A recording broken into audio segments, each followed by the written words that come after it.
Good morning guys, আমি চলে এলাম একটা পেশেন্ট দেখতে দেবীপুর তেরসিয়া।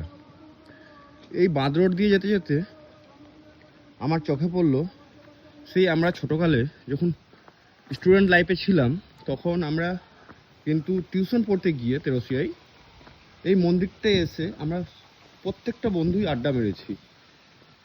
এখন অনেকটাই পরিবর্তন হয়েছে, অনেক কিছু নতুন হয়েছে।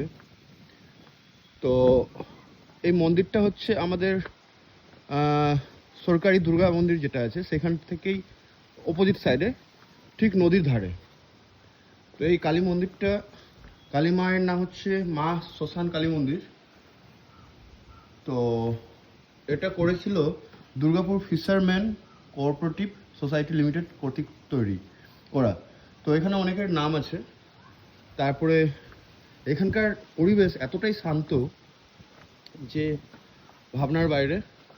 আর 2 নম্বর কথা হচ্ছে যে পাশেই নদী, তো বেশ আলাদাই অনুভূতি দেই। খুব সুন্দর পরিবেশ, শান্ত পরিবেশ।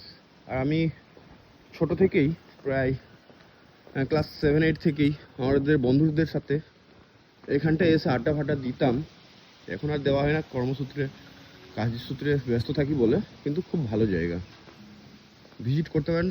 এখন শীতের সময় একটা অরিজিনালি একটা আলাদাই আবহাওয়া, শান্ত পরিবেশ।